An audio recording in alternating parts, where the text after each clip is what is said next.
Hey there, survivors. Thanks for tuning in to tonight's episode. If you're new here, please consider subscribing.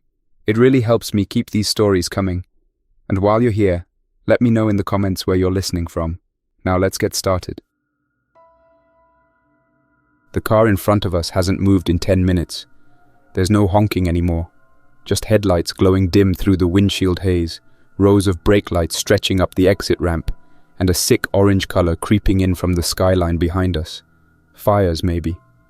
My mother's fingers begin to tremble every time the red and blue strobe lights sweep across the oncoming lane. Some kind of convoy just went by a minute ago. Trucks we couldn't identify, all painted dull grey with no markings. I'm holding the recorder against my knee, trying to conserve battery. I don't know why I keep documenting. Habit, maybe. Some last scrap of who I was before the city fell apart. We haven't slept since yesterday morning. That was back when we still thought it was just a bad flu. When Miranda Hale showed me those memos in the hospital and that black suit team tagged Dana's body like it was a piece of contaminated hardware, I started realizing how far ahead of us the people in charge really were. My mother still doesn't know everything. I told her we were just getting out until things settled down. It's past 3 a.m. now. The radio switched from that robotic shelter-in-place message to dead air hours ago. No one's managing traffic. A few people have ditched their cars and are walking up the embankment, suitcases dragging behind them. One guy passed us with a gas can and a dog trailing him. The dog looked half-starved but still loyal. She stared at us as they passed, then kept going. We're just a few miles from the bypass that's supposed to take us west, but all the marked roads are closed. Barricades, cones, cops waving rifles. A cruiser rolled up beside us 20 minutes ago, told us not to stop until we're clear of Jefferson Industrial, and not to roll our windows down for anyone. He didn't wait for questions. Mom lowers her head, voice barely above a whisper. Why won't anyone just say what's happening? I answer before I can stop myself. Because I don't think they know either. Not really. It comes out sharper than I meant, too close to the truth I've been avoiding. The car creeps forward 6 feet, then stops again. No sounds ahead, no movement, just the same idle engines and flickering brake lights stretching into the dark. We finally give up on the highway just after dawn, follow a trail of hand-painted arrows someone nailed to telephone poles. Detour, 15A. We pass shuttered warehouses, a bowling alley with its front windows smashed in, a corner market with a handwritten sign, no flu shots here, no entry. Past that, the city thins, strip malls, old gas stations, rusted trailers tucked into tree lines, no sirens anymore, just wind, birds, and the occasional sputter of an abandoned generator. At a crossroads with a blinking yellow light, we find a handwritten map tacked to a bulletin board outside a VFW hall. It's stained with something, maybe coffee, and barely legible, but there's a red mark scrawled next to a phrase, Temporary Shelter, Crestwood Community Center, 2 miles north. It's not on any official map, not listed in the emergency alert system, but there are shoe prints in the gravel. Someone else went that way recently. We make the turn. Crestwood is smaller than I remember. I must have covered a zoning dispute here 5 years back. Feels like a memory from another world. We pass a shuttered school, a closed pool with rotting floaties in the fence, and a library with masks required signs still taped on the windows. The community center is just past the fire station. Cinder block walls, faded murals, 2 basketball hoops bolted to the exterior. There are about 30 people gathered outside. Families mostly. An older woman waves us in. She's wearing a reflective vest, even though it doesn't mean anything anymore. Inside, it smells like bleach and peanut butter. Cots and gym mats line the floor. A woman plays soft music from a radio on a battery pack, trying to keep a few children distracted. One officer stands guard by the entrance. He looks young, not National Guard, just a city cop left behind. Someone offers us bottled water and a stale protein bar. My mother sits down against the wall and closes her eyes for the first time in 20 hours. Later that day, I help a man named Saul install boards over one of the back windows. He says the last storm cracked it, and now the draft's coming in. He used to be a contractor. Now he just wants to keep his grandkids warm. The officer by the door, Peters, he says his name is, Gets a call on a short-range radio.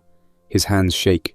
He turns to the woman in the vest and says, "The grocery depot was hit. The main one off Marlow." He doesn't say by what, but his face says enough. That night, we all sleep in shifts. Some sleep on benches, some lean against vending machines. I curl up near the exit with my coat balled under my head and the recorder clutched in my palm. I can't bring myself to turn it off. Not yet. By the third day, people stop arriving. The volunteers don't say it, but we know. Whatever roads we used to get here, those paths are gone now, barricaded or overrun. Some of the kids are running low on their meds. An asthmatic girl keeps checking a nearly empty inhaler. The woman with the music radio says her batteries are dying. But the worst change is in the air. People whisper now. Everyone's watching the doors more than they're watching each other. Peters keeps checking his rifle more often than his watch. This morning, my mother helped bandage a boy who scraped his leg on the bleachers. She used to be a nurse, and still carries her first aid kit. As she finished wrapping the gauze, the boy's mother started crying. Not from the injury, just from relief that someone still knows how to help. It's quieter now, too quiet. Someone said a medic left yesterday for a supply run and never came back. Another said someone saw a figure standing outside the building all night. Just standing, not moving. Peters denies it, but I see him unsling his rifle more often when he patrols now. He walks tighter circles around the main entrance, doesn't linger near the windows anymore. And when he rests, it's always in the corner with the clearest view of all the exits. I don't think he's slept properly since we arrived. Neither have I, if I'm honest. I lie down sometimes. I close my eyes. But even in those moments, my ears stay tuned to every footstep, every distant cough, every time a lock clicks in a door that shouldn't be opening. It's late afternoon when I catch him alone near the vending machines, tightening the straps on his body armor. The gear looks like it was thrown on in a hurry, mismatched plates over a regular patrol uniform. His badge is scuffed, the name worn down to a smear, but the radio at his hip still chirps with the occasional transmission. Mostly static, but he still checks it, like someone holding on to the idea that a voice might come through and tell him what to do. I sit down on the bench nearby, not too close, not aggressive, just close enough that conversation might seem natural. He glances at me, then returns to adjusting a Velcro flap on his vest. "You keep looking at the windows," I say. "Something you're not telling the rest of us?" Peters exhales slowly through his nose. "Don't start rumors." "Not trying to. Just been watching you. You're watching for something too." He doesn't answer right away, just finishes tightening a strap and tests the weight of the rifle across his chest. I let the silence sit for a while, then offer a trade. "I'll go first," I say. "I was at City General the night they locked down the West Wing. Wasn't just flu cases, something else. I saw a girl die and get back up again, not like in the movies. She didn't lunge, didn't scream, just stood up and walked like her joints didn't work anymore." That gets his attention. He turns slightly, not enough to face me directly, but enough to show he's listening. His fingers stop fidgeting with the vest. "She had bite marks," I continue. "Dock worker. Said she was scratched during some kind of scuffle at the port. Then she started forgetting things. She said her thoughts were missing. By the time the black suit guys showed up, she was already gone." Peters finally looks at me. His eyes are dry and bloodshot. "You with the press?" "Used to be. Daily Lantern." He nods once. "Figures. You talk like someone who's still trying to file copy." "Old habits." He leans back against the wall, lets the rifle settle across his lap. "You said she got bit. That tracks with what we've heard. Not airborne, not water. It's blood to blood, saliva, scratch, bite, any kind of exchange. But the thing is, I've seen people go down from it in 2 hours, and others walk around for a day or two before anything changes. There's no consistency. That's what makes it dangerous. You don't know who's carrying it until it's too late." "How long have you known?" Peters taps the side of his radio with his thumb. "First report I heard was 6 days ago. A domestic call in the North District. Guy tore apart his girlfriend in the kitchen. Neighbors called it in. Said he was eating her. We thought it was drugs. We thought everything was drugs. Then it kept happening. Similar calls. No connection between them. Different neighborhoods. Different backgrounds. No shared symptoms beyond the violence and the eyes. The staring. He nods again. Like there's no one behind them. Just static. I feel a chill without feeling cold. The kind that doesn't start in your skin but somewhere deeper. Like recognition you don't want to admit. The woman in the hospital stared that way. So did the one I saw pacing through the pharmacy parking lot this morning. Her shirt soaked with something dark, trailing behind her like she didn't know her own limbs. Peters continues. We were told to stop classifying them as suspects. Orders changed. Dispatch said containment was top priority. Then a memo came down. Shelter-in-place language, but no mention of infection.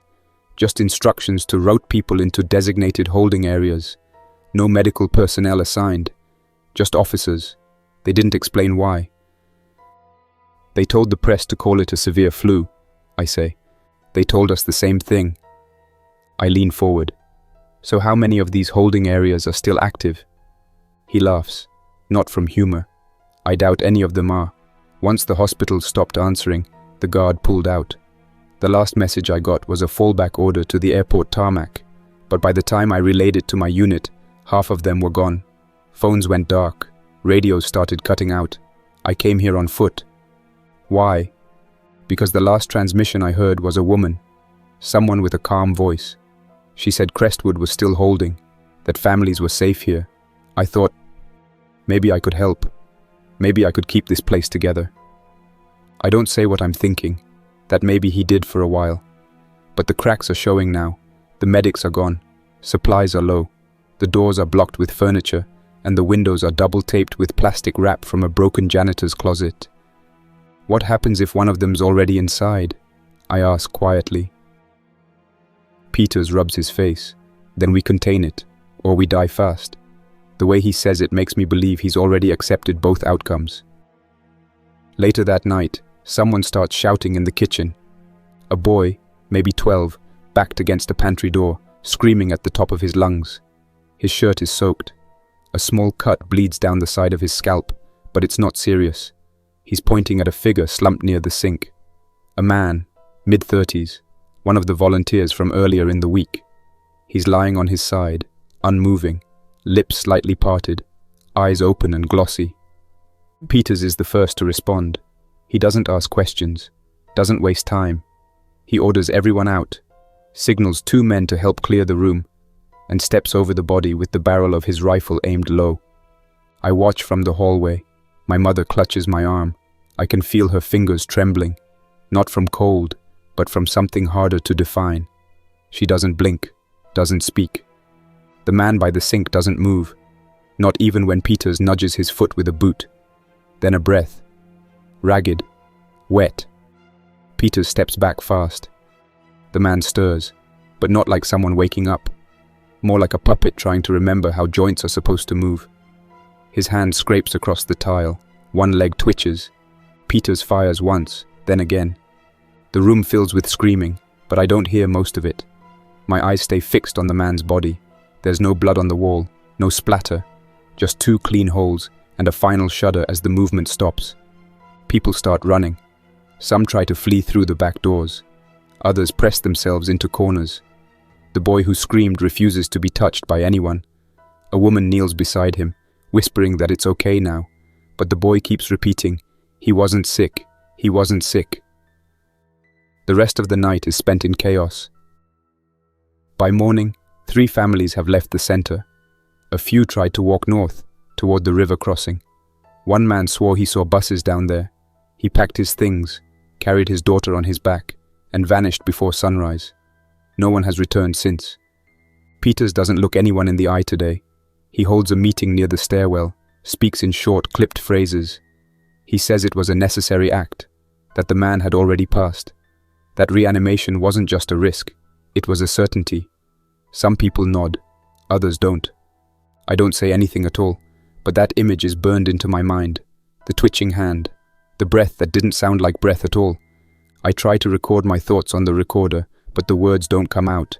I try to say something, but I decide to erase it and not waste the tape. Around noon, The woman who plays the music radio approaches me quietly. She says her name is Evelyn. She used to teach kindergarten. Her radio finally died today. She asks if I've seen anyone on the roads, any soldiers, any signs of helicopters or rescue trucks. I tell her the truth. The roads are mostly empty now. The cities are blocking off sections, not clearing them. And the only aircraft I saw in the last 2 days were flying east, not toward us. She doesn't respond, just sits down and closes her eyes, like she's trying to imagine a different answer. Later that day, my mother returns from treating an elderly woman with a deep cough and a bruised rib. She says she's fine, just tired. She lies down beside me on a cot and asks me to keep watch for a few hours. When I brush her arm, while tucking the blanket around her shoulders, I notice the tear in her sleeve. Then I see the dried blood near her collar. She sees me looking, and for a second, her eyes try to avoid mine. "I didn't want to worry you," she says quietly. "It's just a scratch. From a panicked kid, I think. It barely broke skin." I want to believe her, I really do, but I saw what happened in the kitchen. And I remember what Peters told me. Sometimes it takes 2 hours, sometimes it takes 2 days, but it always happens. That night I didn't argue with her. I just sit next to her for hours, acting like I'm recording, but I don't turn it on. I just do the act. Every so often, she stirs, shifts under the blanket. Once, she reaches up and scratches at her collarbone, right above where the blood dried. I glance down, spot a faint purple line beneath her skin. A bruise. No, a vein, swollen, discolored. I don't know what I'm supposed to do. By the next morning, 4 more people have left. No one stops them anymore. Peters barely looks up when someone moves a cot or collects their bag. The group is thinning. Some whisper about heading west, about a church camp past the ridge where people are still gathering, supposedly protected by an old National Guard unit. I don't believe it, but I don't argue. At this point, anyone looking for hope can invent their own version and carry it like a compass. Even a lie can be something to follow. My mother doesn't get up when breakfast is handed out. Her breathing has changed. Shallow now, irregular. She says her throat is sore and that she probably just needs rest, but I've seen too many others say the same thing. I bring her water, crushed crackers, and sit nearby, fielding questions from Evelyn and the others with a smile that doesn't match anything I feel. Mid-morning, one of the kids points out that the front door chain has been removed. Peters walks over, inspects the lock, then closes it, and wedges a folding chair under the handle. He says nothing, but I catch his eyes as he turns back. That look says he knows we're on borrowed time. Later that day, I help a few of the remaining volunteers go through the storage closet, trying to find anything useful. We discover a broken cot frame, a bundle of plastic utensils, half a gallon of expired antiseptic wipes, and 3 board games missing too many pieces to matter. One man lifts a box and finds a folded evacuation map at the bottom. It's marked for school fire drills, not disaster response. Still, a few people hover over it, as if a route to safety might be hiding in the margins. I return to my mother. Her eyes are open now, unfocused, and her lips are dry. I kneel beside her and speak softly, but her gaze doesn't meet mine. Her skin is warm, too warm. She tries to sit up and immediately falls back against the cot. For a moment, I think she's gone. Then she mumbles something, a sound, not quite a word. I ask her to repeat it, but it's lost in her breath. She turns her head and lets out a small, hoarse laugh, the kind people give when they've forgotten why they were speaking at all. I look around the center. 23 people remain. 2 officers. One of them, Peters. The other a younger man with a limp and a barely functional handgun. I overheard him saying he hadn't fired it once since the whole thing began. Peters hasn't taken his off his chest. It's getting worse here. Tension clings to everything. Every movement, every sound, every whisper behind a curtain or muffled cough under a blanket. People are watching each other now, not out of curiosity, but calculation. One woman accused a man of stealing food yesterday. He hadn't, but she wanted him out anyway. He left before nightfall, didn't take anything but his backpack. No one's seen him since. Late that evening, a scream breaks out in the far corner of the gym. A woman, elderly, sharp-voiced, backing away from a teenage girl on the cot beside her. The girl is convulsing. Her limbs twist in short, erratic bursts, like her body doesn't remember how to be human. Peters rushes in. He shouts for space, shoves people back with the butt of his rifle. The girl opens her mouth. Not a scream, just a dry, rattling hiss, like wind through a broken pipe. Her eyes are pitch black in the low light. She snaps toward the sound of movement, not toward anyone in particular, just the movement itself. She lunges and catches Peters on the arm. Her teeth scrape the fabric. He rams the barrel of the rifle into her sternum and shoves her back. Another man yells. A woman faints. The girl tumbles across the cot and strikes the floor, head bouncing once off the wood with a dull thud. She doesn't stop moving. Peters fires once, then again.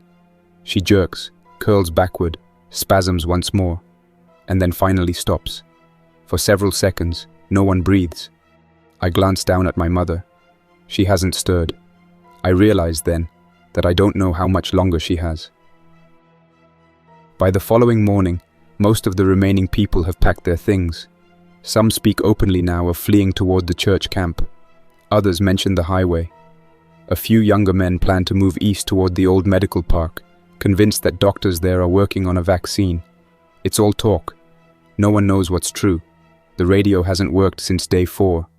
The last message it played was a looped voice listing outdated curfews and a hotline that doesn't answer anymore. My mother won't drink water. Her lips are cracked and her skin pale. When I try to lift her, she resists. Not out of fear, but confusion. Her hands push against my chest like she doesn't remember who I am. I'm going to get help, I say. I'll be right back.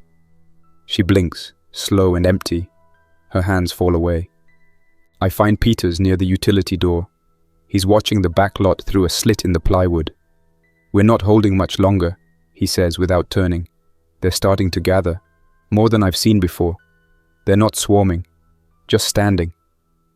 I peer through the opening. He's right. In the distance, across the lot, near the playground, I count at least 9 figures, all motionless, all facing the same direction, not moving, not even shifting weight. They do that sometimes, he continues, like they're waiting for some kind of signal. I've seen whole groups stand that way for hours, then something changes, and they move all at once. What do we do? He exhales through his nose, slow. We don't. This place was never meant to hold out. It was meant to slow things down, keep people grouped until the federal response could kick in.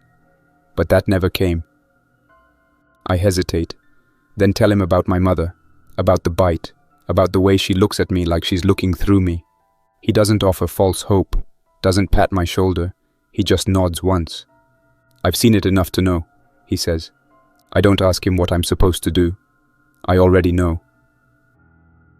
That night we lose power. The emergency lights flicker once, twice, then go black. Screams follow. It's not chaos at first. Just the fear of sudden darkness, of confusion. But that's all it takes. One scream turns into many. Someone bumps a table. A cot collapses. People trip. A woman cries out that something grabbed her. Someone else says, "It's one of them." Inside. The panic takes root instantly. I pull my flashlight from my bag and turn it on. The beam dances across wild eyes, flailing limbs, people rushing toward the exits. Someone breaks a window. A man yells that we're letting them in. Peters fires a warning shot into the ceiling. "Stay inside," he shouts. "Stay down." No one listens. The back door gives. Whether it's someone opening it from the inside or the outside, I can't tell. The infected move fast. Not like in those early videos. Shambling. Aimless. These ones jerk forward in bursts, their limbs stiff but forceful, as though every nerve is overloaded. One crashes into a folding table. Another stumbles, then latches onto a man's shoulder and drags him down. Peters fires twice. The young officer with him tries to aim, but fumbles his sidearm and vanishes into the crowd. I run. I don't think. I just run. Not toward the front doors, but the hallway behind the kitchen, the one that leads to the bathrooms and storage. It's narrower, harder to reach, but maybe safe. My legs carry me past stacked chairs, broken mop buckets, spilled bleach. I reach the storage closet, slam the door, and brace it with a shelving unit. I breathe. Once, twice. Then I remember. My mother is still in the gym. I don't know how long I stay there. 15 minutes? 30? It feels like hours. I hear the sounds fade, grow distant. Screams replaced by groans. Then silence. Then the shuffle of slow feet. The drag of limbs over linoleum. When I finally emerge, the hallway smells like metal and something sharp, something wrong. The gym is wrecked, tables overturned, cots splintered. No light but my own. I step over two motionless bodies. One is the woman who ran the music radio. The other is a man I didn't know the name of. I find my mother near the far wall, slumped against the bleachers. Her eyes are closed. For a moment, I think maybe she's gone. That maybe she slipped away before the worst came. But then her eyes open, and I see it. That emptiness. The same one I saw in the girl in the kitchen. She tilts her head, like she's trying to remember something. Then she lifts her hand, slow, reaching toward me. Her fingers tremble. Her mouth opens. There's nothing behind her eyes anymore. Not warmth, not recognition, not even confusion. Just blank instinct. An empty drive to close the distance between us. Like she's following a scent she doesn't understand but needs to answer. I don't move. I just kneel there, frozen. One knee on the scuffed gym floor, staring up at her. I don't speak. Don't call her name. The words trapped somewhere in my throat, tangled in grief and disbelief and something else I can't name. Her movements are strange, disjointed and unsure, as if her muscles don't fully belong to her anymore. Her hand sways in the air like it's forgotten what reaching means. And then, with a slow push of her legs, she begins to rise from the wall, her weight shifting forward in small, uneven jerks. A sound behind me snaps the paralysis. A boot scuffs against the tile.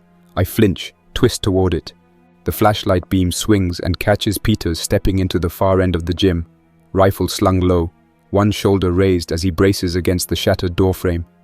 His jacket is ripped at the sleeve, and there's a long red smear across the front of his vest. He's breathing hard, but not panicked. More like he's seen what he expected to see, and it only confirmed what he already knew. The light hits my face and I raise a hand to block it. Peters lowers his own beam slightly and exhales. "She's one of them," he says, flat and matter-of-fact. I nod, or maybe I just failed to shake my head. My mother lurches forward another step. She's not fast, not yet, but I can see the pattern forming. Movement with increasing certainty. She's not navigating like a person anymore. She's honing in. Peters steps closer. "Move." I stay kneeling, unable to process what that means. "Move, Hart," he repeats, voice more forceful now. "If she grabs you, I can't help you." I stumble sideways, half crawling until I'm sitting on the overturned remains of a cot. Peters steps past me, his boots crunching over glass and scattered utensils. My mother, what used to be my mother, reacts to the noise, shifting toward him. She lets out a small sound, not a growl or cry, but something guttural and breathless, as if her lungs are mimicking a sound they barely remember how to make. She takes one more step, then she lunges. Peters doesn't hesitate. He braces, pushes her backward with the stock of the rifle, firm but not brutal. She stumbles, hits the base of the bleachers, and collapses to her knees. Even then, she tries to stand again. Her fingers twitch. Her lips pull back just enough to bare her teeth, not in a snarl, but in an approximation of something lost. "I'm sorry," Peters mutters. Not to me, not to her, maybe just to the air. He raises the rifle. I look away. There's no roar, no dramatic blast. Just a single sharp crack, and then silence. Her body falls flat, motionless.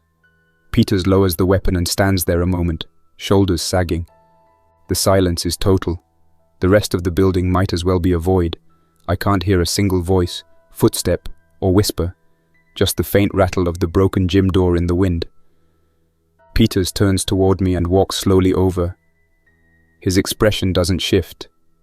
There's no satisfaction or guilt on his face, just the tired weariness of a man who has crossed too many lines and no longer has time to mourn each one. I tried to keep this place together, he says, but most of them ran when the power went out, thought they could outrun what was coming. Some didn't make it 5 feet before they were taken down in the dark. I sit there, legs sprawled, staring at the floor. They hit the back hallway fast, he continues. Something must have drawn them in. Maybe a broken window. Maybe someone opened a door to escape. Doesn't matter now. I found the other officer, Coates, near the locker room. He didn't make it. He paces once, eyes scanning the room.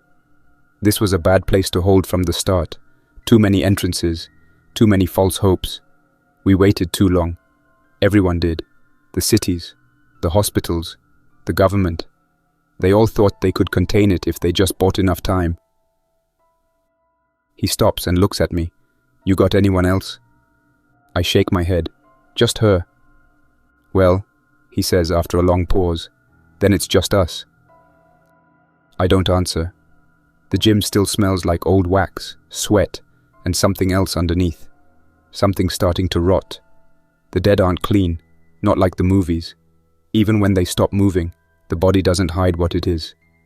Peters crouches beside me, resting on his heels.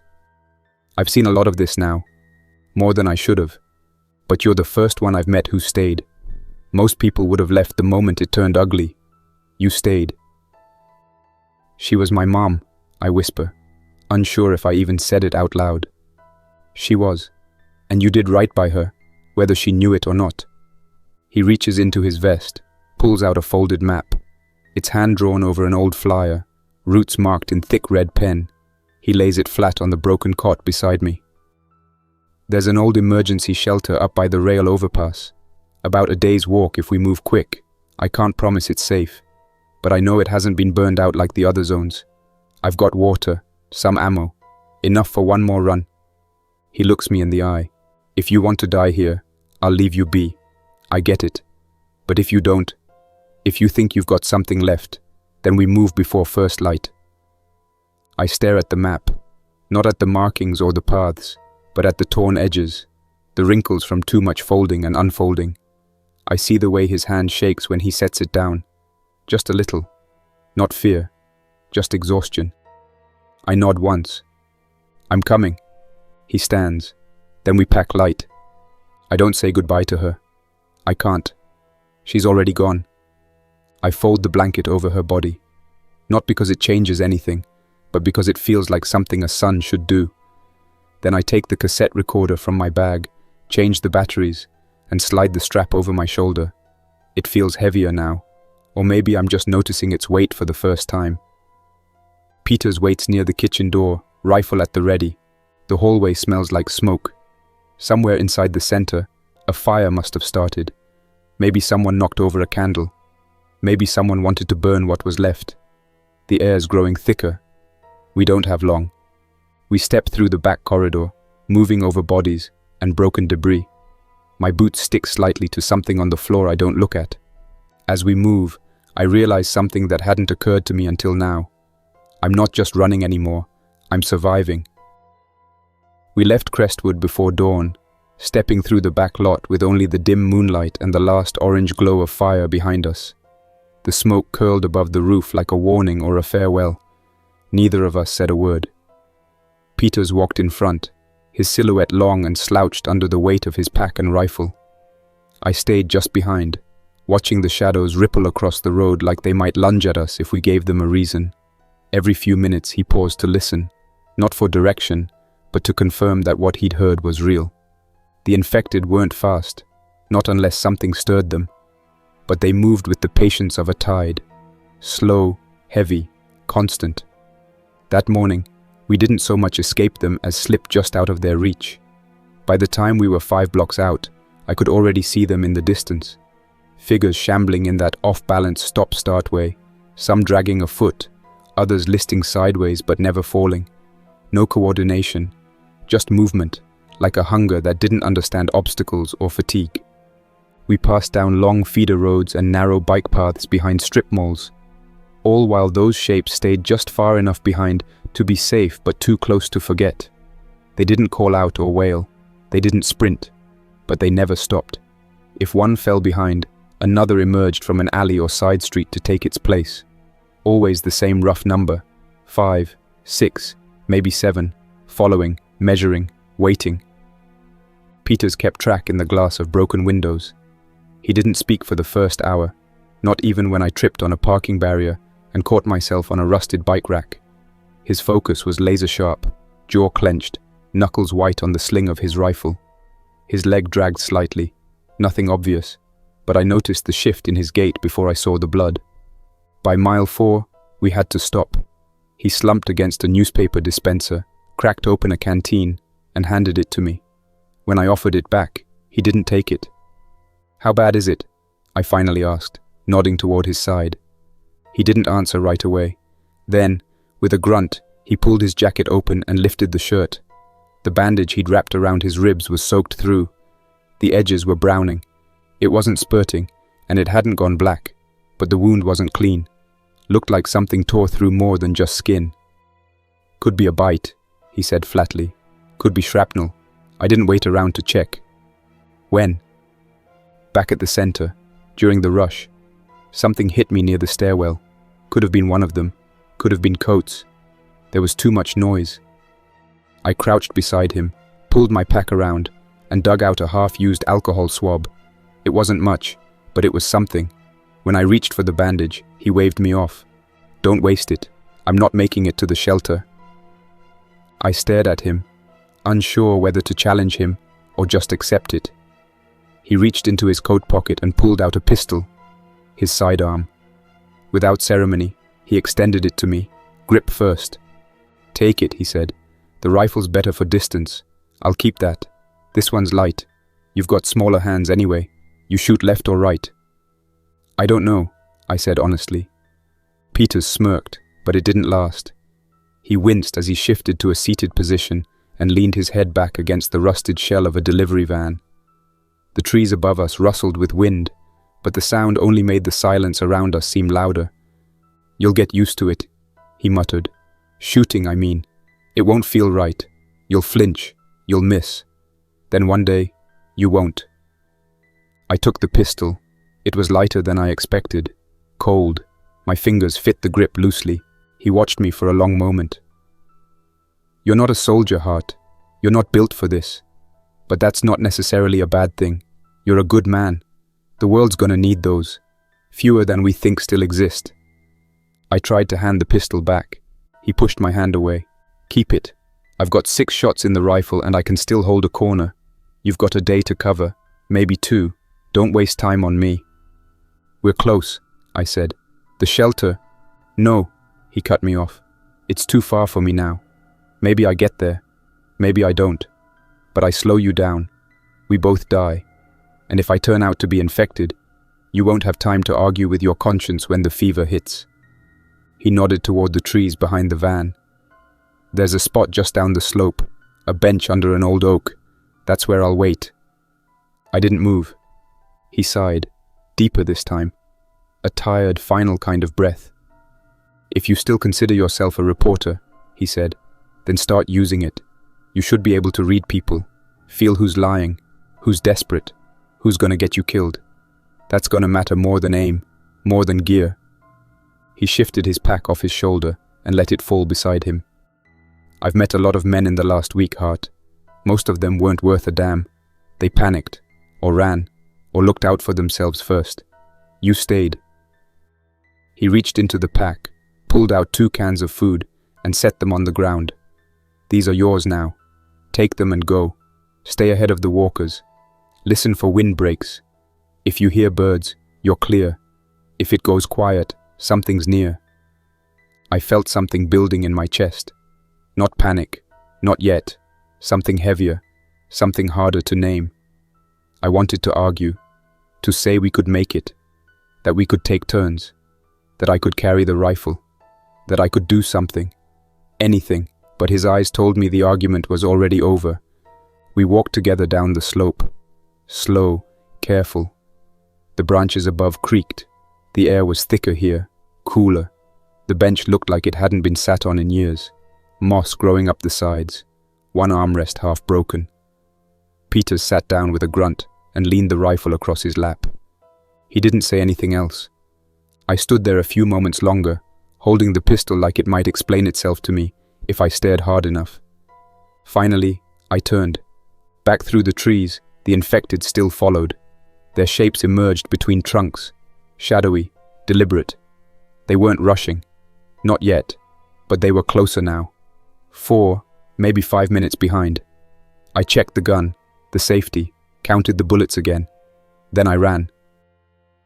Not fast, not loud, just steady, just quiet. Down the hill, across the drainage ditch, toward the broken fence that marked the edge of the old industrial park. The map Peters had shown me said there was a pump station up ahead, and beyond that, a culvert that passed under the train line. I didn't know what I'd find past it, didn't know if the shelter even existed, but I kept moving. After another half hour, the shapes behind me seemed farther off. At first, I figured they'd stopped for Peters, his stillness drawing them in, giving me room to breathe. But it didn't matter why. They were gone, at least for now. That realization gave me space to think, though I wished it hadn't. When you're running, your head is empty. Nothing exists but the rhythm of your steps. But in the quiet, everything floods back. Every loss, every failure, every face you couldn't save. I pushed the thoughts away, focusing instead on landmarks, counting my steps, staying on course. By midday, the terrain flattened, and old cracked pavement led me to the pump station marked on Peter's makeshift map. It was deserted, rust streaked down the concrete walls, weeds sprouting through fractured asphalt. Past the station was the culvert he'd circled in heavy red ink, a narrow concrete tunnel, clogged at one end with leaves and trash. Ducking low, I slipped through it quickly, emerging beneath rusted railroad tracks into an open clearing beyond. Peters's map had only vague directions after this point, a small circle labeled simply, shelter. I kept walking, hoping something would become clear when I reached it. It didn't take long to spot the wreckage ahead, twisted metal glinting sharply against the dull, overcast sky. A private plane, a small charter or personal craft, nose down and crumpled, wings sheared off. It lay right where the map suggested the shelter might be, scattered debris blocking any visible entrance or path. I slowed, feeling something sink inside my chest. If there had been a safe haven beneath it, there wasn't anymore. Even worse, scattered around the wreckage stood several figures, silent and motionless. Some still wore their clothes from before, torn but recognizable. Business suits, denim jackets, summer dresses stained beyond recognition. They stood still as fence posts, waiting for movement or sound to stir them again.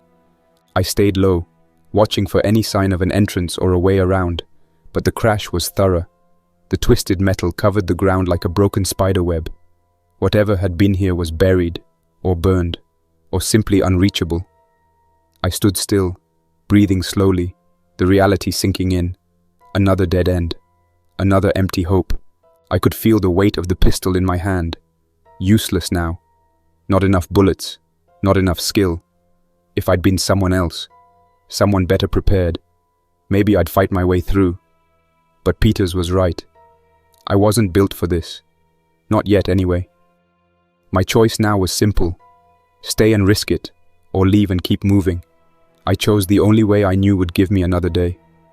I turned quietly away and moved northward, following nothing but instinct and fading daylight. Night caught me on a lonely stretch of highway lined by abandoned vehicles. The smell of old fuel and decay hung thick, the road like a graveyard of forgotten journeys. I scavenged what I could, half a bottle of water, a package of crackers from beneath a seat, and climbed to the top of an overturned cargo truck, feeling slightly safer in elevation. Exhaustion hit hard, a heavy, irresistible force. Sleep claimed me, despite my resistance. It was the snarling that woke me, deep in the dark of night. Wild dogs, drawn by hunger, growling from the shadows below. They circled, sleek shapes pacing under weak moonlight, eyes reflecting greenish white. I shouted, kicking at them, my voice echoing uselessly into the empty air. They only grew bolder, leaping up, snapping at my feet. Panicking, I fired the pistol once into the air. The sharp crack rang through the night, silencing everything for one breathless moment. The dogs scattered, vanishing instantly into the darkness. For an instant, I felt relief. Then came a worse sound. Shuffling footsteps, slow at first but growing louder. A distant moan riding the still air toward me. The infected, drawn by the noise. I twisted on top of the cargo truck, looking desperately for an escape. But every path was blocked by abandoned cars, debris, shadows. The figures approached, slow and inevitable, a mass gathering from all sides. Heart hammering, vision narrowed. I moved backward instinctively, foot sliding off the slick metal roof before I realized I'd run out of surface. Gravity seized me, pitching me backward, arms flailing uselessly in open air. I hit the ground hard, impact jolting through every bone. Pain shot through my shoulder, a sharp, searing agony. Dislocated, useless, I scrambled up, gasping, realizing with cold dread I'd left the pistol and my backpack on top of the truck. Both lay just visible above, inches from the reaching, grasping hands of the infected. With one good arm, I stumbled away, half dragging myself over the guardrail and down a steep embankment, brush and rock scraping skin raw. At the bottom, I collapsed behind an old drainage pipe, trying desperately to control my breathing.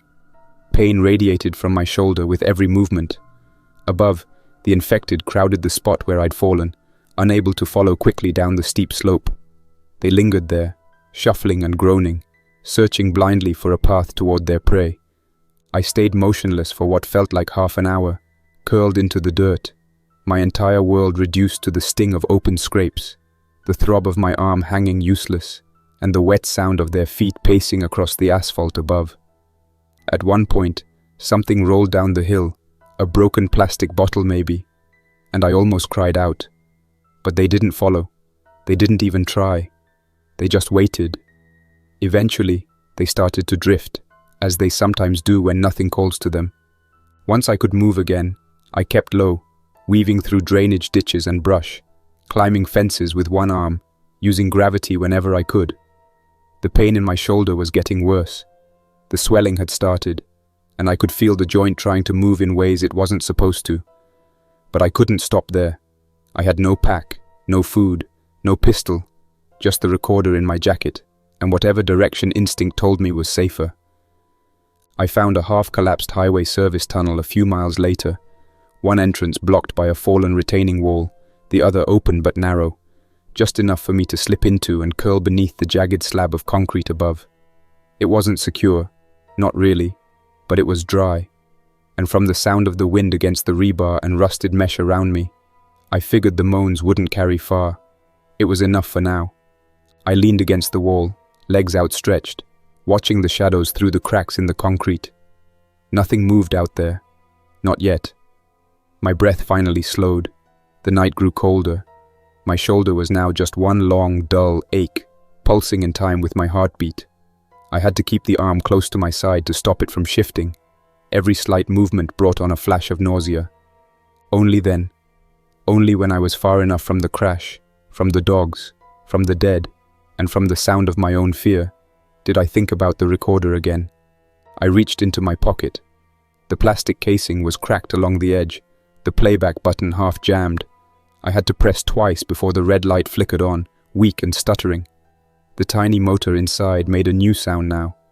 Not the clean hum I'd grown used to, but a staggered, stuttering grind, a last breath.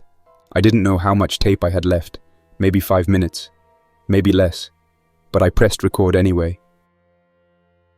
This is Riley Hart. If someone finds this tape, it means I didn't make it much further than this. Or maybe I did, and just couldn't carry the recorder with me anymore. Either way, this is what I've got left to give. No edits, no second takes, just the truth. I started this whole thing thinking I could document the collapse, preserve some kind of record for later, for when people rebuilt and wanted to understand how it all fell apart. But that was before I realized it wasn't a collapse. It was a disintegration, quiet, piecemeal. First the lies, then the delays, then the denials, then the people who were just scared enough to look the other way while everything started rotting from the inside out. I was there the day it all cracked open. The docks were already empty. The hospitals were already compromised. I watched a woman die and come back without her soul. I watched a government team put a syringe into her neck and mark her as non-returnable, like she was a product and not a person. Then the city fell. No order, no explanation, just sirens, roadblocks, and 1,000 silent glances from people who knew more than they were allowed to say. I tried to save my mother. We waited it out at the community center. We gave it time. She was kind to the sick.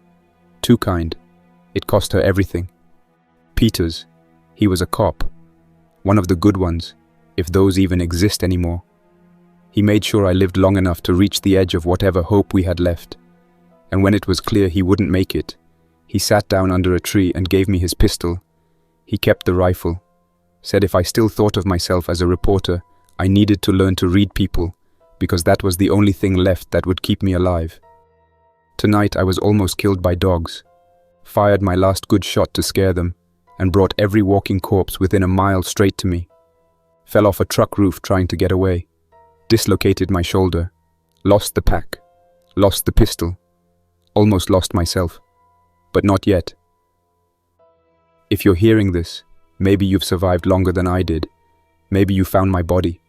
Maybe you're piecing together what happened, trying to make sense of it. Don't bother. There's no single event, no patient zero you can trace, no containment you can organize. It's already everywhere. There's no cavalry coming. What you do have is this: the choices you make from this moment on. That's what defines the new world. Not laws, not borders, just people, and how far they're willing to go to stay people. This tape is all I can offer now. I don't know if I'll make it to morning. I might get lucky, might find food, might find someone else who still remembers how to speak without shouting. But if not, this is what I leave behind. My name is Hart. I was a reporter. I still am, I think. And I swear, even if it's just this one tape in some ruined tunnel beneath the world, someone will know what happened. That's all for now. Thanks for listening. If you enjoyed this story, don't forget to like and subscribe for more unsettling creepypastas. Your support keeps my channel alive. Until next time, stay quiet, stay vigilant, and trust nothing, not even the silence.